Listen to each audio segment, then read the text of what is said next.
Telangana assembly సమావేశాలు పొడిగించాలని ప్రభుత్వం నిర్ణయించింది. ఈ నెల 15 వరకు నిర్వహించాలని నిర్ణయించినట్లు తెలుస్తోంది. బడ్జెట్పై సోమవారం సభలో చర్చ జరగనుంది. అదే రోజు ఆమోదం పొందనుంది.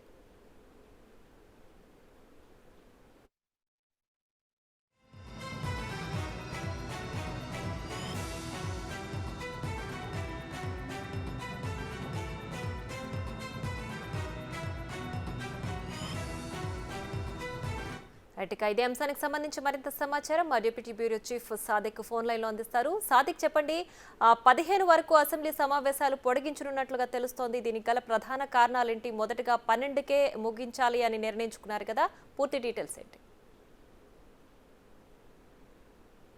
పాటు పొడిగించాలని ప్రభుత్వం నిర్ణయించినట్టుగా సమాచారం అందుతుంది. ఆ యోచనలో కూడా ఉన్నట్టుగా తెలుస్తుంది. ఎందుకంటే బడ్జెట్ పైన పూర్తి స్థాయిలో చర్చ, అదేవిధంగా ఇరిగేషన్ ప్రాజెక్టులపై వైట్ పేపర్ శ్వేతపత్రం విడుదలేసేందుకు కూడా ప్రభుత్వం సిద్ధమవుతున్న నేపథ్యంలో అందుకు టైం సరిపోకపోవడంతో మరో 2 రోజుల పాటు కూడా పొడిగించాలని కూడా ప్రభుత్వం నిర్ణయించినట్టుగా తెలుస్తోంది. ప్రధానంగా ఈ నెల 13వ తారీఖు అంటే మంగళవారం రోజు ఎమ్మెల్యేలు ఎమ్మెల్సీ అందరినీ మేడిగడ్డ ప్రాంతాన్ని కాళేశ్వరం ప్రాజెక్టు యొక్క జరిగినటువంటి అవకతవకలు కానీ ఆ కుంగుబాటు అనేక అంశాలను వాళ్ళకి చూపించేందుకు గాను క్షేత్రస్థాయి పర్యటన చేసేందుకు గాను ఎమ్మెల్యేలందరినీ కూడా తీసుకెళ్లేందుకు కూడా ప్రభుత్వం నిర్ణయించిన ధర్మిలో ఒక రోజు మన గ్యాప్ అవుతున్న నేపథ్యంలో ఆ తరహా సంబంధించిన ఒక రోజు మళ్ళీ కాంప్లికేట్ చేసుకోవాలి కనుక అప్పుడు మరో రోజు కూడా పొడిగించే యోచనలో ప్రభుత్వం ఉంది. సో బడ్జెట్ పైన పూర్తి స్థాయిలో మాట్లాడడం, అదేవిధంగా ఇరిగేషన్ ప్రాజెక్టుల పైన పూర్తి స్థాయిలో సభ్యులందరూ మాట్లాడేందుకు గత ప్రభుత్వాలు చేసినటువంటి అనేకమైనటువంటి విధ్వంసకరమైనటువంటి పథకాల ద్వారా తెలంగాణ సమాజం నష్టపోయిన విషయాన్ని ప్రభుత్వం